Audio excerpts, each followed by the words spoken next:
자, 여러분 안녕하십니까?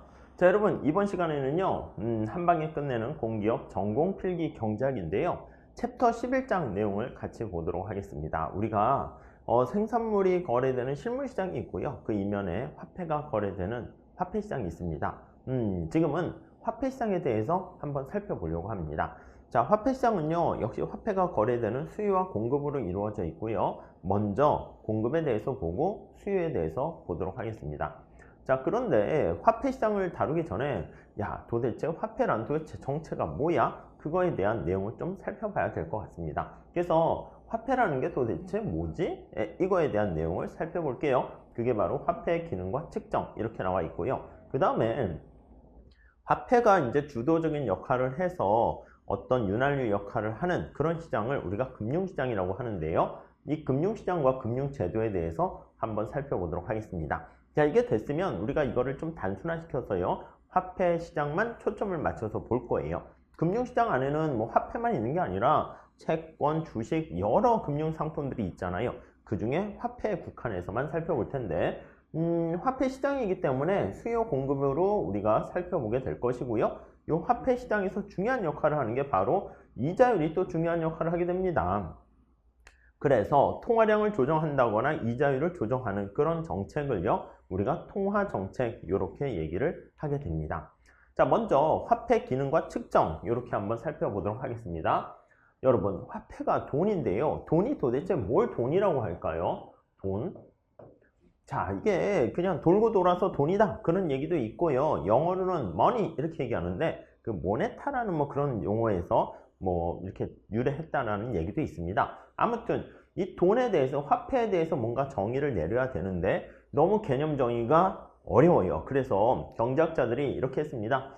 화폐가 어떤 기능을 하는가 그걸 살펴보고요, 그러한 기능을 하는 것을 우리가 다 화폐다 이렇게 생각을 하려고 합니다. 자, 교재 내용을 보시면 같이 나와 있는데요, 첫 번째는 일반적인 교환의 매개수단 역할을 한다 이렇게 보시면 되겠습니다. 그래서 1번에 보시면요, 물물교환이라는 거 있잖아요. 자, 물물교환이다 라고 하면 물건을 서로 교환하는 거예요. 말 그대로 바터 시스템으로 해가지고 내가 사과를 가지고 있어요. 그러면 토끼를 원하면요, 토끼를 가지고 있는데 사과를 원하는 사람을 만나는 거야.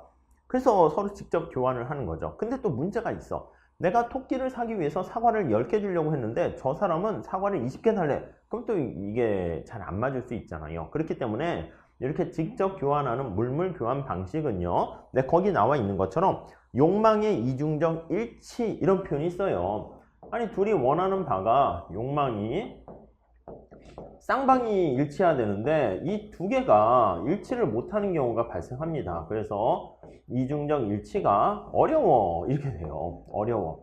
그러면 어떻게 돼야 되는데, 방법은 뭐냐면 내가 사과를 가지고 있는데 토끼를 원하는 사람을 직접 만나는 게 아니라 사과를 가지고요, 시장에 내다 팔아서 아니면 돈으로 바꾸는 거야. 그럼 돈으로 가지고 있으면 그 토끼를 교환할 때 돈 주고 사는 거죠. 우리 보통 그렇게 하잖아요. 그러니까 어떤 교환을 할 때 중개 역할을 해서 교환을 원활하게 만들 수 있는 그런 기능을 담당하게 됩니다. 그래서 거기 보시면 화폐라는 게 중개 역할을 해서요, 거기 나와 있는 이게 화폐를 통한 화폐적 교환 또는 간접 교환 기능이다 이렇게 얘기를 합니다. 교환의 매개수단이고요, 이게 가장 기본적인 본원적 기능이다 이렇게 보시면 되겠습니다. 다음 두 번째, 자, 회계 단위로서 어떤 역할을 하기도 합니다. 1번에 보시면 화폐적 교환 경제에서 모든 상품들의 가치는 화폐 단위로 표현을 해요. 그래서 우리가 앞서 말씀드린 것처럼 사과 하나의 가치는 얼마야? 하면 1원짜리 1000개 이렇게 될 수가 있고요. 토끼는 가치가 얼마야? 토끼 괜히 그렸네요. 아무튼 토끼 이렇게 있습니다. 그러면 토끼 있으면요, 토끼는 말이야 1원짜리 10,000개 이렇게 있다고 하게요. 그럼 1원짜리 10,000개랑 가치가 똑같다는 겁니다. 자, 그러면 토끼는 사과의 10배 가치가 있는 이렇게 생각을 하시면 되는 거죠. 무슨 말씀인지 아시겠죠? 그래서 이게 회계단위라는 말이 그런 표현입니다. 그래서 거기 보시면 동일한 기준을 통해 가지고요, 상품 거래의 표준 또는 회계 단위 이렇게 합니다. 다음 밑에 장래 지불의 표준입니다. 그래서 내가 나중에 돈을 빌리면 내가 너한테 얼마를 빌렸는데 차입을 했는데 이거 얼마나 갚아야 되니? 라고 할 때 이거랑 다 비슷한 얘기긴 해요. 근데 거기 나와 있는 것처럼 상품을 외상으로 구입하거나 자 그냥 나 잠깐 빌려줘 나중에 갚을게 얼마나 이걸 갚아야 될지 그걸 나타낼 때 화폐 요걸 이용하게 되면 편리한 게 됩니다. 그리고 가치 저장 수단이 있어요. 여러분 내가 만들어낸 생산한 그 사과라든가 토끼 같은 거를요 내가 만약에 이거를 어떻게 한다? 그쵸 직접 사과랑 토끼로 우리가 가치를 저장하게 되면은 나중에 사과가 썩거나 토끼가 깨꼬닥 죽으면 어떻게 되겠습니까? 그쵸 가치가 날아가는 거 아니겠습니까? 무슨 말씀인지 아시겠죠? 자 그래가지고 사과라든가 토끼라든가 이러한 경우에 이걸로 하지 않고 우리가 화폐 돈으로 보유하게 되면 가치를 먼 미래까지 이연시킬 수가 있다라는 거 알 수 있습니다. 그래서 근데 가치 저장 수단은 화폐만의 기능은 아닙니다. 거기 주식, 채권, 부동산 이것도 가치 저장 수단으로 될 수가 있어요. 근데 가치 저장 수단이 되기 위해서는요 우리가 사과나 토끼가 죽으면 가치가 없어지는 거잖아. 사과가 썩으면 가치가 없어지는 것처럼 화폐 같은 거는요 화폐 가치가 인플레이션이 발생하게 되면 화폐 가치가 똥같이 되거든요. 그래서 화폐 가치가 좀 어느 정도 안정적이 돼야 됩니다. 스테이블 해야지 화폐가 어떤 가치 저장 수단으로서 의미가 있겠다. 이렇게 보시면 되겠습니다. 그래서 이제 시험 문제는 간단하게 화폐의 기능이 아닌 것은 물어볼 수도 있고요. 화폐 기능 중에서 본연적 기능이다 하면 거래적 기능 이렇게 생각하시면 되겠습니다. 아셨죠?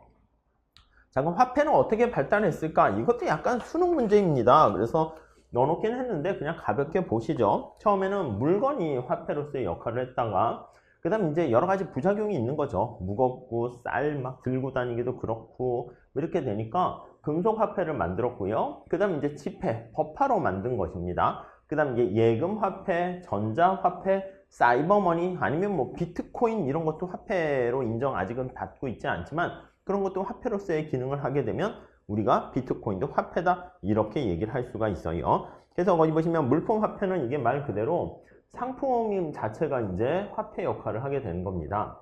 자, 그래서 상품 화폐라고 하고요. 자, 1번에 보시면 물물 교환의 불편을 제거하기 위해서 화폐로 사용하기로 한 현물. 그러니까 뭐 거기에 나와 있는 것처럼 담배라든가 아니면 소금이라든가 아니면 조개라든가 아니면 곡물, 쌀과 같은 거 이런 것들을 우리가 화폐로 얘기합니다. 또는 금과 은 이렇게도 얘기를 할 수가 있겠습니다. 자, 한계는 뭐냐면요. 운반, 저장, 분할 여러 가지 동질성 아니 같은 소금, 같은 곡물인데 이게 퀄리티가 똑같아야지 퀄리티가 다르면 이게 동일한 화폐 그게 안 될 수 있잖아요. 그런 한계가 있어가지고요.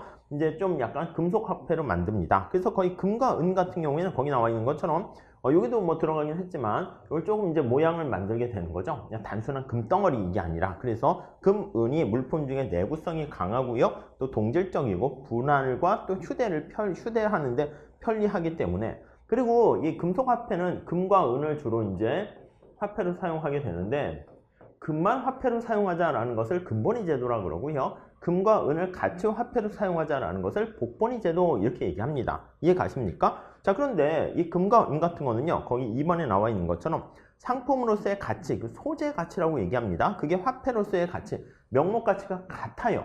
그러니까 금값이 얼마 뭐 하나에 뭐 한 돈에 뭐 20만 원이다 그러면 금 자체가 20만 원의 가치가 있는 거예요. 그러니까 오늘날 화폐는 5만 원짜리 심사임당 지폐 있으면 그거 만드는데 우리가 주조하는데 5만 원이 들어가는 건 아니잖아. 만드는데 얼마인지 잘 모르겠네요. 뭐 한 500원 든다 그러면 대량으로 생산하니까 아니 만드는 데는 500원이지만 화폐 가치는 5만 원의 가치니까 몇 배 이상의 가치를 뻥튀기 시키는 건데 금과 은 같은 경우에는요 그냥 그 자체가 바로 내재 가치랑 명목 겉으로 드러나는 가치가 동등하다 그런 장점이 있습니다. 자, 근데 우리가 경제 규모가 커지면서 우리가 금과 은 가지고는요 우리가 똑같이 등가로 만들어 가지고 이 금을 채굴하기가 쉽지가 않게 된 거야. 그래서 어떻게 하지? 해가지고요 거기 3번에 나와 있는 것처럼 법화 이렇게 만들었어요. 법화라는 게 뭐 지폐나 동전 이거 같이 돼 있는 건데 중앙은행 제도라는 게 만들었어요. 중앙은행이 지폐를 만들어낼 수 있는 발급권을 독점하게 됩니다. 그래서 앞에서 말씀드린 것처럼 500원을 들여가지고 심사임당 지폐를 만든 다음에 5만 원의 가치로 이렇게 내다 팔게 되는 거니까 그 차익을 얻게 되는데 그 차익이 바로 주조 차익이다 라고 보시면 되겠습니다. 자, 이게 법화 이런 표현을 쓰게 되고요. 리걸 머니 해서 리걸이라는 말을 쓰게 됩니다. 피아트가 이제 명령을 내린다는 그런 뜻이거든요. 그래서 거기 보시면 지폐 같은 경우는 소재 가치와 명목 가치가 차이가 나. 금과 은이 다른 거죠. 그래서 이 지폐는 그 실질적인 소재 가치와 그리고 겉으로 드러난 명목 가치가 차이가 난다라는 거 알 수가 있습니다. 이렇게 정리를 해 주시고요. 자, 그 다음에 4번 보시면 지폐 한계가 뭡니까 하면 내구성이 한계가 있습니다. 또 거래를 할 때 거기 보시면 휴대가 편리한 측면이 있는데 안전성 면에서 불리하고요. 일정 금액 단위로 발행되어도요. 가분성, 이게 잘게 쪼개기가 문제인 거야. 밥 먹으러 왔어. 근데 내가 뭐 게임을 잠깐 해서 1,000원 정도 하려고 그러는데 잔돈을 바꿀 수 없어. 5만 원짜리 갖고 있는데 그거 어떻게 해요? 이게 쪼개서 우리가 작게 우리가 한다고 이게 거래가 작아지는 게 아니잖아요. 금 같은 거는 그렇게 될 수 있지. 이제 금 한돈 있으면 쪼개가지고 일부분 이렇게 해서 거래를 할 수 있는데 예금은 그렇지 않습니다. 그 다음 예금 화폐 볼게요. 지금 말씀드린 것처럼 지폐의 어떤 한계를 극복했습니다. 금융기관에 맡긴 예금을 기초로 추가적으로 발행되는 체크, 수표 이런 것들이에요. 그래서 은행이 이제 사실 들어온 돈이 있잖아요. 은행, 금융기관 들어온 걸 기반으로 해가지고 추가적으로 돈을 발행하게 되는 겁니다. 자, 관습화폐라고 되어 있습니다. 법화는 아니고요. 상거래의 편리성을 추구하는 관습에서 비롯된 뭐 똑같은 건 아닌데 우리가 지역화폐 같은 거 있잖아요. 그 지역만 쓸 수 있도록 아니면 학교나 또 동네에서만 쓸 수 있는 화폐를 만들어서 자기네끼리 이렇게 거래하는 뭐 그런 것들도 약간 요거 비슷한 맥락이라고 보시면 되겠습니다. 자, 근데 수표의 한계는 바로 뭐냐면 소지자가 은행을 통해서 대금을 회수하는데 시간이 걸려요. 은행이 이제 내가 돈을 빌려준 걸 가지고 은행이 수표를 발행해서 누굴 빌려주는데 그걸 다시 내가 내 돈 주세요 이렇게 할 때 약간 그런 어려움이 또 생길 수 있고요. 그 다음에 거기 나와 있는 것처럼 부도수표 같은 게 발생했어요. 가끔은 이 대출금을 회수하기 어려운 경우도 발생할 수 있습니다. 그 통용 지역이 뭐 제한되기도 해요. 우리가 무슨 뭐 서울 화폐, 경기 수원 화폐 이러면 수원 지역만 통용되는 것이기 때문에 그래서 딴 데로는 우리가 활용을 할 수 없다 이렇게 보시면 되겠습니다. 자, 근데 오늘날은 이제 신용카드랑 그런 것들을 많이 쓰죠. 그래서 전자화폐, 신용카드와 전자화폐 이렇게 나와 있습니다. 이건 뭐냐면 신용카드사와 같은 공신력 있는 기관이 돈을 만들었다기보다는 거의 1번에 한번 보세요. 금융기관을 통해서요. 신용카드사가 지불을 대신하는 노력을 하는 거예요. 그러니까 쉽게 얘기하면 내가 밥을 먹으러 갔어. 그럼 결제를 어떻게 합니까? 신용카드를 가지고 결제를 하잖아요. 신용카드를 가지고. 그럼 신용카드를 가지고 결제를 하는데 이게 뭔가라고 하면 내가 체크카드는 그 카드 안에 내 돈이 있어야지 돈이 빠져나가는 건데 신용카드는요. 내가 돈이 없을 때 신용카드사가 미리 돈을 대신 내주는 거야. 그리고 내가 한 달 후에 그걸 갚는 거죠. 무슨 말씀인지 아시겠죠? 그러니까 쉽게 얘기하면 친구랑 같이 밥을 먹으러 갔어. 근데 내가 지갑에 돈이 없는 거야. 그럼 아이고 지갑을 놓고 왔네? 그럼 친구야 나 대신 돈 좀 내줘. 내가 올라가서 다시 돈 너한테 줄게. 이러는 겁니다. 그러니까 이거는 화폐를 들고 다닐 필요는 좀 줄어들긴 하는데 신용카드가 있으면 근데 그렇다고 이제 돈이 더 늘어나는 건 아니고 잠깐 임시로 신용카드사가 돈을 대신 내주는 것이다 라고 보시면 될 것 같습니다. 뭐 그 정도만 봐주시면 되겠어요. 자, 그 다음에 시중에 통화량이 얼마나 있는가를 측정을 해야 돼. 왜냐면 우리가 생각을 해보세요. 만약에 사과가 10개가 이렇게 생산 공급이 됐어요. 근데 내가 화폐가 여기 나와 있는 것처럼 10개가 있어요. 1원짜리가 10개가. 그러면 사과 하나 살 때 있어서 1원짜리 한 개씩 매칭되게 되는 거니까 사과 하나를 구입하는데 1원짜리 하나 주면 돼요. 사과의 가격은 1원 이렇게 됩니다. 근데 그게 아니라 만약에 내가 화폐를 많이 발행해서 100개를 발행하게 되면 이제는요 1원 가지고 구입할 수 있는 사과의 양이 1대1이 아니라 10분의 1밖에 안 되는 거예요. 이해 가시죠? 사과를 하나 얻기 위해서는요 1원짜리를 10개를 줘야 된다라는 것을 알 수가 있습니다. 이해 가시죠? 자, 그렇기 때문에 우리가 시중에 돈이 많이 풀려 있으면요 유동성이 풍부해진다라는 말을 합니다. 그렇게 되면은 거래가 지나치게 과열되면서 이 화폐 가치는 떨어지고 이 사과를 하나 얻는데 옛날에는 1원짜리 하나 주면 되는데 이제 1원짜리 10개를 줘야 되는 거니까 그걸 뭐라 그런다? 인플레이션 같은 게 발생할 수가 있는 거예요. 자, 그렇기 때문에 우리가 이러한 인플레이션과 관련된 문제를 해결하기 위해서 시중에 정부가 돈을 조절하게 되는데 시중에 돈이 얼마나 풀려 있는가를 알아야 되는 거죠. 그게 바로 우리는 통화지표다 이렇게 생각을 하시면 될 것 같습니다. 그래서 우리가 어디까지 일반적인 지불 수단으로 볼 것인가 그거에 대한 얘기를 하게 되는 것이고요. 이번에 보시면 그게 바로 통화량이에요. 시중에 통용되고 있는 화폐를 어느 시점까지 저량의 일정 시점에 측정을 하게 되는 금액을 우리가 통화량 이렇게 얘기하고요. 통화지표는 통화량의 크기와 변동을 측정할 수 있는 지표를 통화지표라고 합니다. 자, 그래서 거기 보시면은요, 협의의 통화는요, 가장 좁은 개념의 화폐 통화량이 되는 건데, 화폐의 지불 수단으로서의 기능을 강조하게 된 게 M1 이렇게 되어 있는 거 알 수가 있습니다. 이해 가시죠? 자, 이렇게 한번 정리하시면요. 자, 그래서 M1 나와 있어요. 현금 통화랑 결제성 예금 이거를 합친 건데요. 그리고 현금 통화랑 예금 통화를 얘기합니다. 결제성 예금이요. 요구불 예금이 이제 거기 들어가요. 그러니까 이게 가장 협의의 통화인데요. 요구불, 디맨드, 그러니까 요구가 있으면 즉시 돈을 인출해서 쓸 수 있는 돈을 요구불예금이다 이렇게 얘기하고요. 보통 우리가 적금같이 한번 넣었다라고 하면 저축성 예금은 돈을 넣었다 뺐다 잘 하기 힘든 거야. 저는요 한 2년 만기 아니면 5년 만기 저축성 예금에 가입하면 돈을 일정 금액 계속 집어넣어야 되는 것이고요. 만기가 되지 않으면 돈을 뺏기기가 힘든 그런 것을 저축성 예금이라 해요. 근데 이 앞에 수식어가 붙어서 수시 입출식 저축성 예금이다 하면은 쉽게 우리가 돈을 뺏을 수 있는 그런 경우를 우리가 협의의 통화다 이렇게 생각을 하시면 되겠습니다. 아셨죠? 자, 그 다음에 광의의 통화가 이렇게 있습니다. 광의의 통화. 광의의 통화는 좀 더 범위가 넓은 거예요. 그래서 여러분들은 시험 문제를 위해서 거기 보시면 광의의 통화가 M1에다가 더하기 이런 게 달라붙어요. 그냥 수시 입출식 말고 그냥 저축성 예금이 들어가고요. 또 거기다가 더 나가서 각종 수익성 금융상품 이렇게 있어요.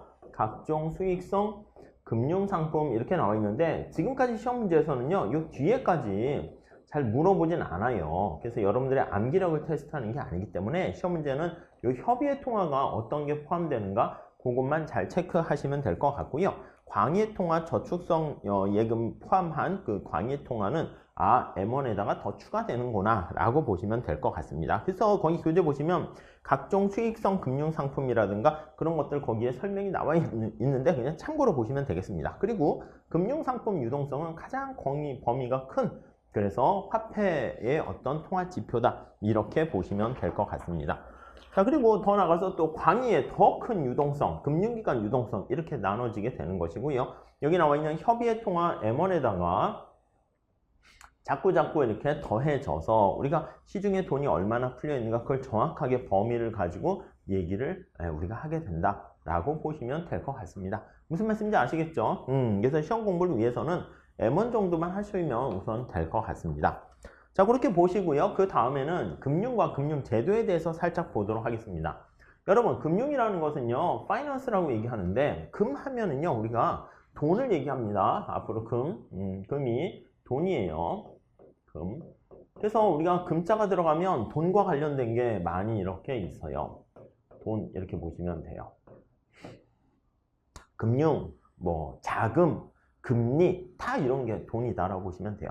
근데 재밌는 게, 은행은 이게 돈이 거래되는데 왜 은행일까요? 맞아요. 원래는 금행 이래야 되는데 아까 잠깐 말씀드린 것처럼 금 가지고요 우리가 화폐로 다 통용시키려고 하니까 너무 이게 거래가 좀 그런 거야. 왜냐면 금을 캐기가 쉽지 않거든요. 그래가지고 이제 우리가 한때 금만 화폐로 기준으로 하지 말고 은도 화폐 기준으로 하자 해서 금과 은을 같이 화폐의 거래 수단으로 사용하게 된 것을 금은 같이 사용되는 복본위 제도다 이렇게 얘기했어요. 그리고 아니야 금만 화폐로 우리가 기준으로 잡아야 돼 하는 것을 금본위 제도다 이렇게 보시면 되겠습니다. 아셨죠? 자, 그래서 금융 할 때 금은 돈이라고 있어요. 돈. 융이라는 게 우리가 융통된다라는 거예요. 돈이 돌고 돈다라고 보시면 돼요. 그래서 돈을 많이 가지고 있는 사람이에요. 이 사람이 부자예요. 부자 미소를 짓고 있어요. 돈가방을 이렇게 많이 갖고 있습니다. 근데 이 사람이 돈을 많이 가지고 있어요. 자기가 번 거가 되게 많아가지고 이런 사람을 우리가 저축자다 이렇게 얘기를 합니다. 저축자가 이제 지금 얘기한 것처럼 자금에 대해서 공급하는 사람이다 이렇게 보시면 돼요. 자금의 공급자. 그래서 자금이 필요한 사람이 있을 거 아니겠습니까? 그거를 투자자다 이렇게 얘기를 합니다. 투자자. 그래서 여기 보시면 자금의 사용자가 이제 기업 이렇게 돼 있는데 이렇게 투자자 생각하시면 되겠습니다. 그래서 이게 자금에 대한 수요자다 이렇게 정리를 하시면 될 것 같아요. 네, 이해하실 수 있으시겠어요? 그래서 자금의 공급자에서 자금의 수요자로 돈을 빌려주거나 빌려주는 그 과정을 우리가 파이낸스다 이렇게 얘기를 합니다. 자, 그랬을 때 우리가 직접 빌려주는 거와 이 사람이 돈 필요로 하는 사람한테 지금 얘기한 것처럼 직접 만나가지고 이제 돈을 빌려주는 그런 것을요, 직접 금융이다 이렇게 얘기를 하는 것이고요. 그게 아니라 여기 나와 있는 것처럼 자금의 공급자가 누군가에게 돈을 빌려줘요. 그게 바로 은행 이 중간 매개체가 있는 거예요. 그래서 인터미디어리가 있는 거야. 중개자가 있어. 그래서 이 은행이 이렇게 돈을 빌려주게 되는 것을 이것을 뭐라 그러냐면 이런 경우를 간접 금융이다 이렇게 얘기를 합니다. 그래서 직접 금융과 인다이렉트 파이낸스 그 두 가지 나눠서 보시면 될 것 같습니다. 네, 그렇게 봐주시고요. 다음 금융시장은요, 말 그대로 1번에 보시면 금융이 거래되는 마켓 시장이다 이렇게 생각을 하시면 될 것 같습니다. 자, 거기 2번에 보시면 그때 돈을 얼마나 빌려주고 얼마나 빌릴까 그 매개 역할을 해야 되는 거 있잖아요. 그 중개자 역할을 해야 되는 게 바로 누굽니까 하면 이자율이 바로 그 중간에 기준 역할을 합니다. 매개 역할을 합니다. 이자율은 거기 보시면 동그라미 2번 보세요. 자금 거래에 중요한 영향을 미치는 가격 변수로 금리라고도 해요. 이자율, 자금의 가격이에요. 돈을 빌리는 대가다라고 보시면 돼요. 그래서 자금의 가격이다 라고 하면 저기요, 더 돈 좀 빌려주세요. 100만 원만 빌려주세요. 그럼 이제 그거에 대한 빌리는 대가가 뭐 10% 하면 10만 원 이렇게 되는 것이죠. 자, 그리고 거기 보시면은요, 단기금융시장과 장기금융시장이 있어요. 단기금융시장은 그냥 말 그대로 단기, 짧은 기간이고요. 장기금융시장이다라고 하면은 좀 긴 기간이다라고 생각을 하시면 되겠습니다. 아셨죠? 네, 그 정도만 개념 잡아주세요. 단기는 거기 보시면 이제 보통 1년 미만, 장기는 1년 이상, 좀 긴 기간 이렇게 보시면 되겠고, 콜시장과 할인시장이 단기고요. 장기 대부시장과 증권시장 이런 것들이 좀 장기에 가깝다 이렇게 보시면 돼요. 특히 콜시장 같은 건요, 거기 보시면 만기가 하루 또는 2주 짧은 기간이야. 내가 돈을 지금 당장 급전이 필요한데 빌려줄래? 내가 내일 갚을게 이런 거 있잖아요. 뭐 1년 후에 갚을게, 몇 년 후에 갚을게 이게 아니라 당장 다음 주에 줄게, 아니면 내일 모레 줄게 이렇게 되는 거예요. 보통은 이게 돈이 좀 풍부한데 갑자기 이제 돈이 필요한 거 있잖아. 지갑을 놓고 왔거나 그런 경우이기 때문에 금융기관 상호 간의 일시적이라는 거예요. 유휴자금이 거래되는 시장이다 라고 보시면 되겠고요. 콜론 이렇게 해서 자금을 공급하려는 콜머니 이렇게 표현을 하게 됩니다. 콜 시장에서의 금리를 거기 나와 있는 것처럼 콜 레이트 이렇게 얘기합니다. 참고로 봐주시죠.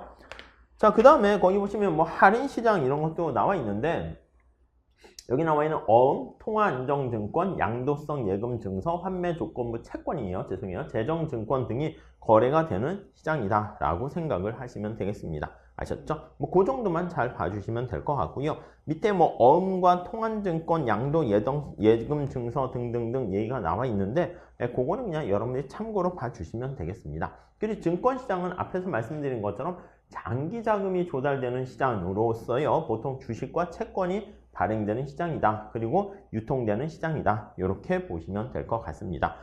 그리고요, 외환시장과 파생금융상품시장 이런 것들도 요즘 더 규모가 커지고 이슈가 되고 있잖아요. 그래서 거기 뭐 설명을 넣어놓긴 했습니다. 이번에 파생금융상품이라는 것은 기초상품이 뭐 곡식, 금속이 아닌 주식, 채권을 중심으로 해가지고 나타내는 말 그대로 파생된 어떤 상품시장이다, 상품이다. 이렇게 정리를 하시면 될 것 같습니다. 자, 그렇게 정리를 하시면 되겠고요. 넘어갈게요. 다 금융제도다 라고 하면은요, 그 기능이 뭔가 할게요. 자, 거기 보시면 앞에서 본 것처럼 돈을 많이 가지고 있는 사람이 돈을 빌리려고 하는 사람한테 돈을 빌려주고 빌리려는 그러한 상황이 있어요. 근데 빌려주는 사람은 우리가 저축자라고 얘기했는데요. 아니, 돈을 빌리는 사람이 이게 믿을 만한가? 그거를 좀 알기가 어려워요. 그래서 거기 보시면 밑줄 치세요. 비대칭 정보라는 게 있어요. 그래서 누가 괜찮지? 이게 정보경제학이에요. 정보의 비대칭성의 문제가 발생할 수 있는데요. 이러한 정보의 비대칭성 문제를 해결하게 되는, 그래서 이런 비대칭성이 이렇게 심하게 될수록 사람들이 거래를 꺼려 하게 되고요. 돈이 돌지 않게 됩니다. 그래서 정보의 비대칭성 문제가 비대칭성이 클수록 돈이 잘 돌지가 않고 거래가 잘 이루어지지 않아요. 이 얘기는 뭐냐면 거래하는데 비용이 높아지게 된다라는 걸 알 수가 있어요. 그래서 거래 비용이 상승하게 되는 거예요. 이해 가십니까? 자, 그때 이게 여기 중개 기관을 하는 금융제도라는 게 있어가지고 뭔가 중개 역할을 하는 금융 시스템이 잘 있게 되면은 금융시장이 잘 존재하게 되면은 이러한 비대칭성 문제를 해결하게 되면서 여기 나와 있는 거래 비용을 줄일 수 있다. 이렇게 보시면 되겠습니다. 자, 그래서 금융 어떤 시스템이 잘 원활하게 돌아가게 하는 그런 역할을 하는 게 바로 금융제도입니다. 자, 금융제도의 유형 한번 살펴보시면요. 자, 거기 보시면 직접금융과 간접금융의 중요성을 기준으로 거기 나와 있습니다. 시장 중심 금융제도는요, 주식과 채권이 거래되는 자본시장이 금융의 중요한 역할을 담당하는 것이고요.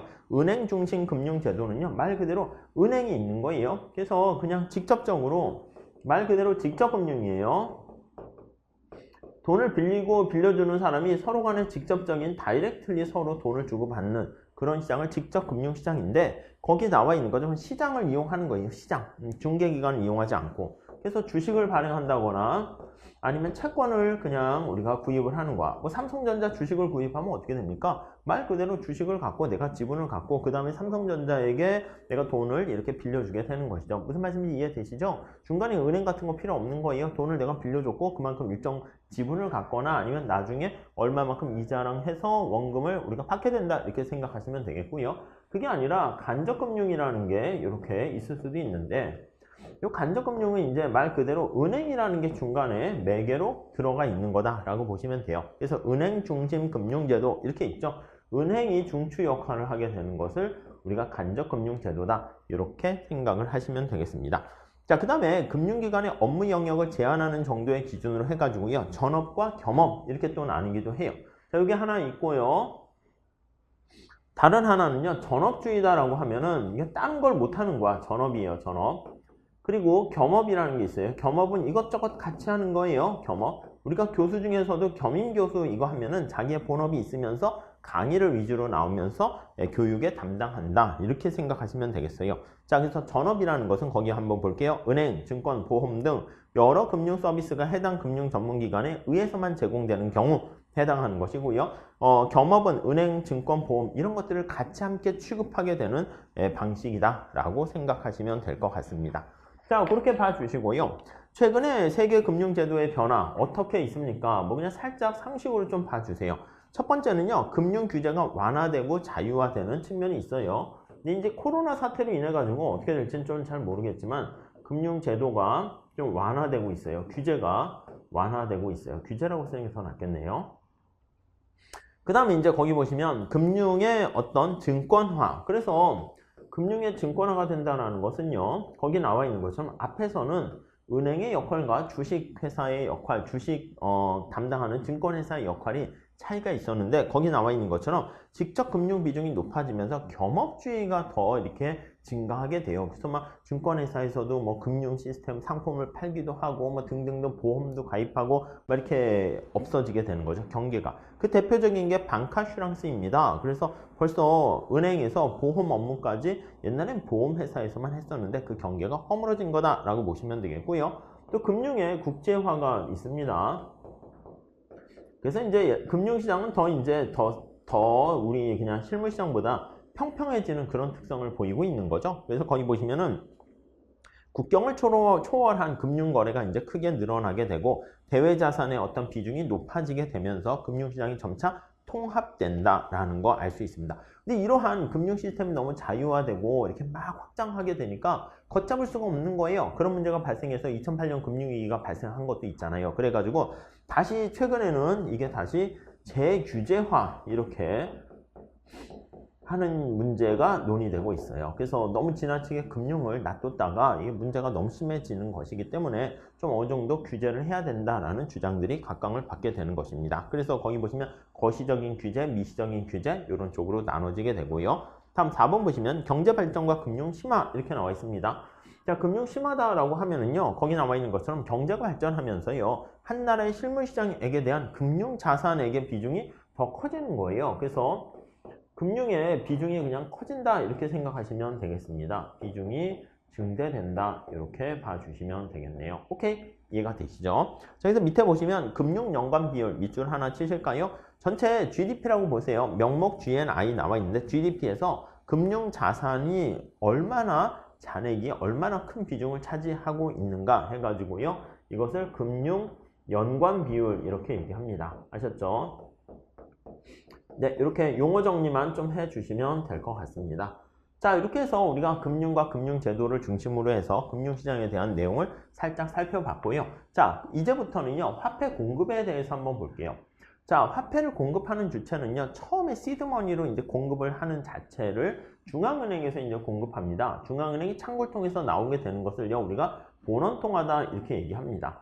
중앙은행 창구를 통해서 나오게 되면 일부는 현금으로 사람들이 갖고 있고요. 또 일부는 그게 예금은행으로 들어가게 됩니다. 그럼 예금은행으로 들어가게 됐는데 그 예금은행이 현재 여기 나와 있는 것처럼 시제금으로 현재 가지고 있어요. 은행이 현재 가지고 있는 것을 예금은행의 시제금 이렇게 얘기하고요. 일부는요, 은행은 사실 여러분들 아십니까? 골드스미스에서 이제 유래가 돼가지고요.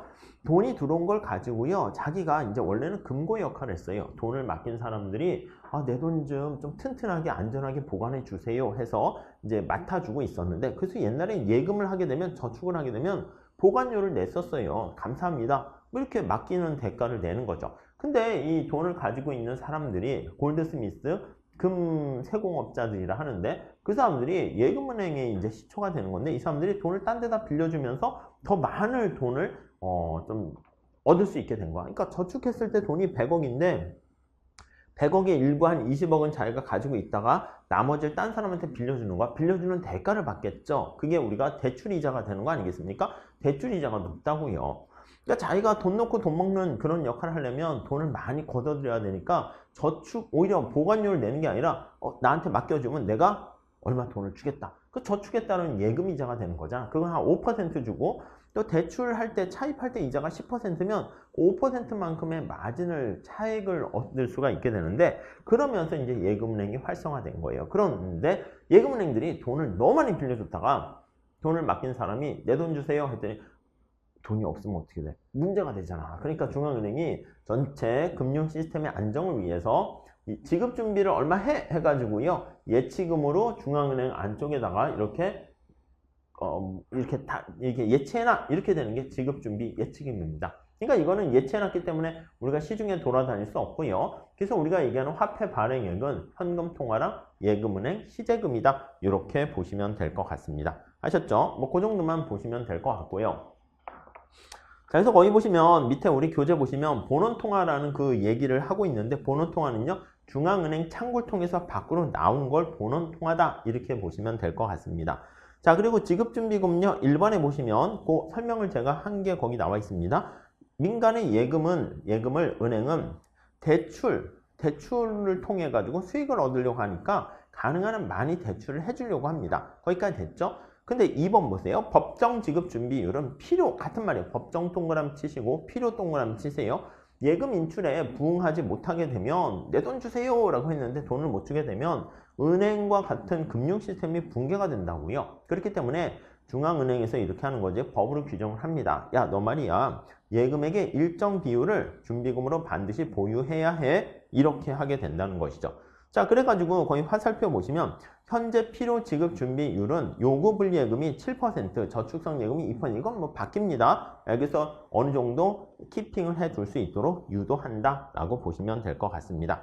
그 다음 3번 보시면 초과 지급 준비율은요 다소 여유 있게 지급을 위해서 준비해라 이렇게 하는 거예요. 무슨 말씀인지 이해되십니까? 그래서 4번 보시면 지급준비 예치금은요 중앙은행 창구를 통해서 나간 게 일정 부분이 다시 중앙은행 창구로 다시 들어오는 거야. 어느 정도 예치 키핑 하세요 이런 거 있잖아요.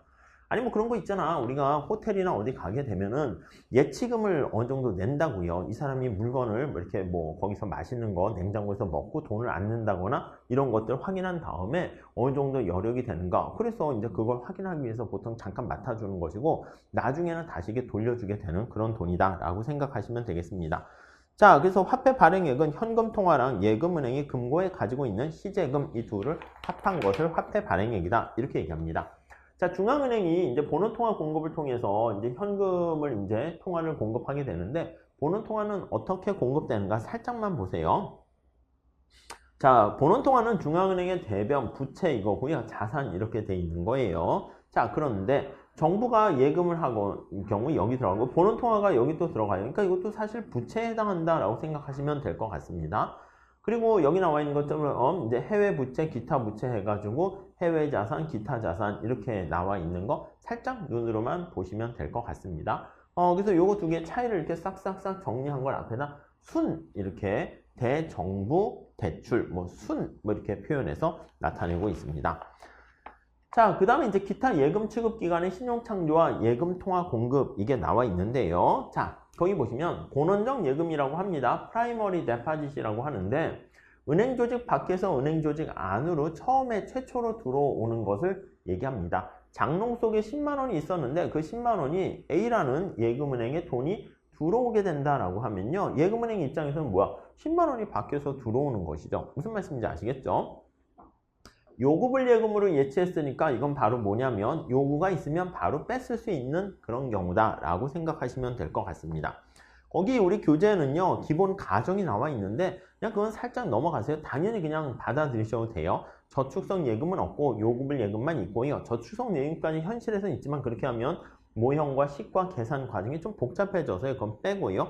은행 밖으로 또 현금 유출이 없다라는 전제 하에서 그리고 유가증권 같은 거에 투자 안 하고요. 초과 지급 준비금 없다. 그러니까 지급 준비율이 만약에 20%야. 근데 은행 입장에서는 불안해가지고 초과로 더 이렇게 보유할 수도 있긴 하잖아. 여력을 가질 수가 있거든요. 근데 그렇게까지 하지 않고 그냥 초과 지급 준비금은 없는 걸로 보시면 될 것 같습니다. 자, 그래서 본원적 예금이 이렇게 보시면은 예금이 들어오게 되면은요, 이게 사람들이 가지고 있었던 어떤 사람이 손에 장롱에 있긴 했지만 이제 원래 자기가 10만 원 이렇게 갖고 있는 거죠. 이걸 우연히 발견했어. 자기가 현금으로 보유할 수가 있어요. 현금 통화 이렇게 보시면 되겠어요. 근데 이거를요, 은행에다가 이 사람이 예치하게 된 겁니다. 그래서 은행에다가 돈을 10만 원 예치하게 되면 현금이 이게 사라진 거죠. 이렇게 사라져서 마이너스 10 이렇게 줄어드는데 근데 은행으로 예금 통화가 10만 원 들어오게 돼요. 자, 그러니까 이게 현금이고 요거는 예금이잖아요. 예금 통화. 지금 예금은행이 현재 시제금으로 가지고 있는 걸 얘기해요. 그러면 여기 나와 있는 이거를 우리가 이제 현금과 예금 하면 이거를 M1 이렇게 표현을 하게 되는데 이게 바로 뭐다? 예, 맞습니다. 이게 바로 M1인데요. 이렇게 이 사람이 예금을 하게 되면 이게 현금 통화는 10만 원 줄고 예금 통화가 10만 원 늘기 때문에 얘는 그냥 고정 이렇게 보시면 될 것 같습니다. 아셨죠? 그렇게 정리를 하시고요. 자, 그 다음에 이제 여기 보시면 신용창조라는 게 있는데 자, 은행이요. 필요 지급 준비율이 여기 보시면 이 필요가 법정하고 같은 말이에요. 법정. 반드시 지켜야 되는 거예요. 꼭 지켜야 되는 법정 지급 준비율이 20%라고 할게요. 그럼 이건 뭐냐면 10만 원이 들어오면 8만 원은 딴 데 대출해 줄 수 있는데 거기서 2만 원은요 반드시 너 키핑하고 있어. 그 뜻을 나타내는 거예요. 무슨 말씀인지 아시겠죠? 자, 그렇기 때문에 필요 지급 준비율이 만약에 20%다라고 하면요 그걸 예금을 하게 되면 대출을 해주게 되는데 자, 여기 만약에 은행이 있어요. A은행이 있다라고 합시다. 여기 10만 원이 들어왔어요. 그럼 이 10만 원에서 2만 원은 자기가 키핑을 해야 된다니까. 만약에 이 사람이 한꺼번에 오진 않아. 지금 이거는 한 명만 얘기하니까 10만 원 다 달라고 하면 어떻게 됩니까? 하는데 이렇게 10만 원씩 예금한 사람이 무수히 많잖아요. 은행에서. 그러니까 20%만 이거 은행이 이제 바보가 아니니까 어느 정도 통계 처리를 합니다. 그래서 어느 정도 보유하게 되면 내 돈 주세요 라고 했을 때 그만큼 요구를 잘 들어줄 수 있는가? 예, 그렇게 할 수가 있는데 2만 원 정도만 키핑을 하고요. 나머지 8만 원은 또 대출을 해줄 수 있는 거야. 이렇게 8만 원은 대출을 해줄 수 있다라고 보시면 되겠습니다. 그럼 이걸 대출을 해줘. 그럼 대출을 해줬을 때 어떤 사람한테 또 대출을 해줄 수 있는데 우리가 앞서 가정이 뭐냐면 이 사람이 현금으로 보유하지 않는다라고 할게요. 그러니까 이 사람한테 대출을 하지 않고요. 또 다른 은행한테 대출하는 걸로 할게요. 그래서 은행에 대출하게 되면 지금 저기 나와 있는 것처럼 8만 원이 여기 들어와요. 8만 원이 이렇게 대출을 해주게 되는데 8만 원에 또 20%인 16,000원만큼은 이게 키핑을 해서 가지고 있어야 되고요. 그 다음 64,000원 같은 경우에는 또 다시 대출을 해줄 수가 있어요. 무슨 말씀인지 아시겠죠? 이거 승수랑 비슷하지 않습니까? 그래서 처음에 여기 나와 있는 것처럼 10만 원이 돈이 이렇게 들어왔는데 그 다음에 10만 원에 80%를 대출할 수 있으니까 이게 약간 한계 소비 성향과 비슷하죠. 그래서 여기 나와 있는 것처럼 이렇게 8만 원을 이렇게 대출해 줄 수 있고요. 그럼 8만 원이 또 다른 은행으로 가게 되면 거기에 또 80%에 해당하는 0.8에 해당하는 만큼 6만 4천 원을 또 대출해 줄 수가 있게 된다라고 보시면 되겠습니다. 자, 그래서 여기 나와 있는 10만 원을 쫙 빼가지고요. 이렇게 빼가지고 나타내면 여기 나와 있는 것처럼 이런 식으로 우리가 식을 쓸 수가 있게 되는 것이고요. 이렇게 해가지고 이렇게 정리를 할 수가 있어요. 정리를 할 수가 있게 되는데 이게 무한등비급수로 계산을 할 수 있겠죠. 그래서 1-0.8분의 1. 쉽게 얘기하면 이게 1-0.2분의 1인데 이 0.2가 바로 무엇입니까? 라고 생각을 하면은요. 여기 지급준비율이 바로 0.2가 되는 거예요. 이해 가세요? 그래서 이걸 정리하게 되면 식을 이렇게 쓸 수가 있습니다. 그래서 총 예금 창조액은 어떻게 됩니까? 라고 하면요. 여기 나와 있는 S가 이제 본원적 예금이라고 할게요. 은행 밖에서 들어온 돈인데 이게 바로 Z가 지급 준비율이에요. 지급 준비율 이렇게 보시면 될 것 같습니다. 네, 이해가 가시죠? 그래서 이게 승수랑 똑같은 메커니즘이고 내용인데 여러분들 잘 체크하시면 좋을 것 같고요. 우리 밑에 파생적 예금 나와 있는데 그건 하지 마세요. 그건 하지 마시고요. 우리가 그냥 총 예금 창조액 이렇게 하고요. 우리 파생적 예금은 뭐냐면 여기서 계속 돈이 돌고 돌아요. 보시는 바와 같이 또 누구한테 가고 계속 이렇게 순환되는데 자, 우선 우리가 새롭게 신용 창조된 돈을 따진다라고 할 텐요. 이 처음에 들어온 이 본원적 예금은 사실 새롭게 파생된 건 아니잖아. 그러니까 우리가 새롭게 파생된 걸 얘기하려면 요거부터 이렇게 얘기를 해야 된다는 것을 알 수가 있습니다. 그래서 우리가 거기 보시면 순예금 창조액 하면은 요걸 얘기하고요. 순예금 창조액 이렇게 되는 것을 알 수가 있고요. 그게 아니라 여기 나와 있는 것처럼 이거 본원적 예금까지 얘까지 이제 포함시킨다라고 얘기를 하면요. 이거를 이렇게 포함시킨다라고 얘기하면 이거는 총이라는 말을 사용하게 됩니다. 아셨죠? 네, 그렇게 정리하시고요. 그 다음에 여기 나와 있는 것처럼 기타 예금 취급 기관의 신용 창조와 예금 통화고 우리가 앞에서 봤던 그겁니다. 그래서 이쪽에 요구불 예금이 10만 원 들어왔어요. 그럼 이게 나중에 내 돈 주세요 하면 줘야 된다고. 그래서 요거 가지고도 시험에 가끔 나오니까 요거 좀 어떻게 보면 회계적인 내용이지만 회계라고 생각하지 마시고요. 그냥 요렇게 그냥 보기 좋게 정리한 거다라고 보시면 돼요. 요구불 예금 중에서 일부는 지급준비금으로 2만 원 키핑하고 있어야 된다니까요. 요렇게. 그리고 나머지는 대출을 해줄 수가 있습니다. 그렇죠? 그래서 이 대출을요, B은행에 대출을 해준 거야. B은행에 쭉 대출을 해주게 되면 B은행에 이렇게 오게 된 거야. 그럼 A은행이 야, 그 돈 내놔. 그러면 B은행은 다시 돈을 줘야 돼. 그래서 B은행이 요구불 예금을 들어오고 이걸 가지고 자기도 이제 내 돈 주세요 할 수 있으니까 이만큼 16,000원 가지고 있고 64,000원 또 대출을 해줍니다. C은행에게 대출해주면 역시 이 과정을 통해 가지고요. 이게 이제 시중에 돌아다니는 큰 돈, 전체 맥스가 된다라고 하면 얼마가 됩니까? 이걸 다 더하면 되는 것이죠. 그래서 밑에 거기 표를 한번 보시면 A은행, B은행에서 요구불 예금, 대출, 필요 지급 준비금 표로 정리된 거 있잖아요. 그래서 그걸 쭉 다 더하면 어떻게 됩니까?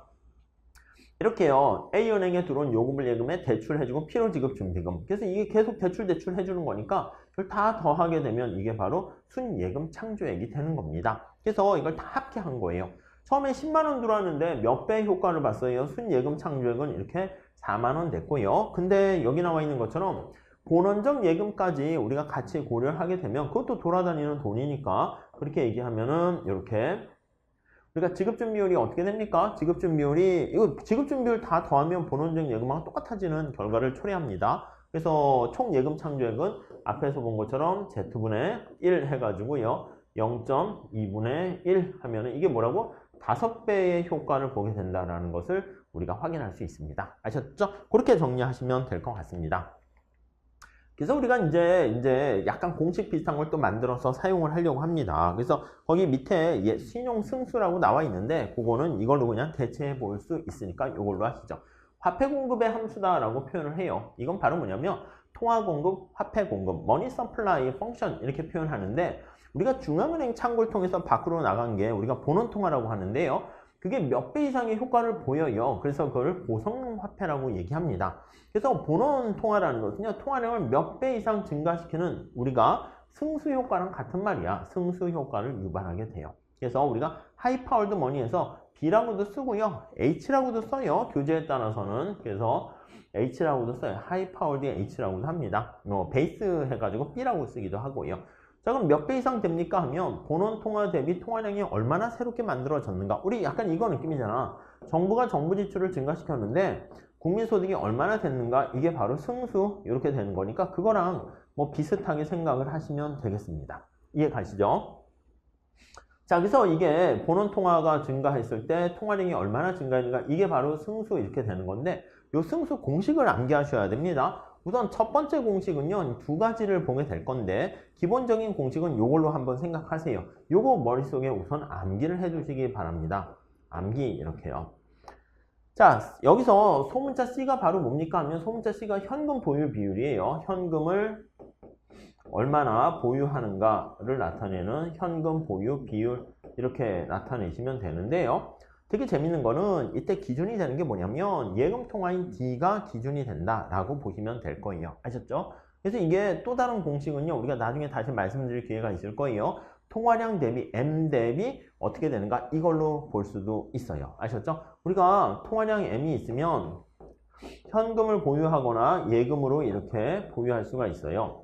얘가 현금, 얘가 예금 이렇게 되는데 여기서 현금 보유 비율이라는 것은 자 거기 보시면 이거 어떻게 돼요? D분의 C잖아. 현금은 현금인데 예금 대비 이거예요. 그래서 만약에 내가 100만 원이 있는데 이게 20만 원, 80만 원 이렇게 되면은 이게 80분의 20 이게 바로 현금 보유 비율 이렇게 보시면 돼요. Z는요 지급 준비율이에요. 지급을 얼마나 할 것인가 이것도 역시 기준을 맞춰야 되니까 여기 나와 있는 것처럼 예금 대비 얼마나 보유하는가 이렇게 보시면 되겠습니다. 자, 우리한테 첫 번째 필요한 거는요 승수라는 그 내용을 좀 이해를 하시고요. 여기 나와 있는 공식 있잖아요. 승수 공식 여기 나와 있는 이거 암기하세요. C 더하기 Z분의 C 더하기 1 이렇게 암기하시는 거 괜찮습니다. 그래서 우리가 첫 번째는 언제 통화량이 증가합니까? 그걸 나타낼 때 거기 쭉 결론이 있는데 6번에 나와 있습니다. 승수가 언제 커집니까? 라고 하면 승수가 커지려면요. 우선 Z는 어떻게 돼야 돼요? 여기 나와 있는 Z는 작을수록 지급준비율이 작아져야지 더 많이 대출을 할 수 있으니까 승수가 커지고요. 그 다음 현금 보유 비율도 작아져야 돼요. 사람들이 은행에 예금을 안 하고요. 현금으로 꾹 쥐게 되면 은행들이 대출할 돈이 없어지잖아요. 그렇게 되니까 사람들이 현금 보유 비율이 작아지고 지급준 비율이 작아질수록 여기 나와 있는 승수가 커진다. 이렇게 생각을 하시면 되겠습니다. 아셨죠? 그 정도 우선 정리하시면 제가 봤을 때 충분할 것 같습니다. 자, 그래서 우리가 이번 시간에는요, 금융이라는 그리고 화폐라는 그 기능에 대해서 좀 살펴봤고요. 그리고 화폐 관련해서 중앙은행 창구를 통해서 밖으로 나오는 게 본원통화라고 말씀드렸는데 그 본원통화가 몇 배 이상의 새로운 돈을 창출하게 되는 과정을 살펴봤습니다. 아셨죠? 그래서 지금 얘기했던 그 공식 그거 좀 체크해서 봐주시면 될 것 같고요. C 더하기 Z분의 C 플러스 1 이거 있잖아요. 그래서 기본적인 거는 현금 보유 비율이 우리가 가정에서 빵이라고 하잖아요. 그럼 C를 빵으로 집어넣으면 Z분의 1 이렇게 된다는 것을 알 수가 있습니다. 자, 이렇게 해서요 우리가 화폐 시장에 대한 한 꼭지인 화폐 공급에 대해서 마무리 지었고요. 그 다음 시간에는 우리가 화폐 수요에 대해서 같이 공부해 보도록 하겠습니다. 자, 여기까지 할게요. 감사합니다.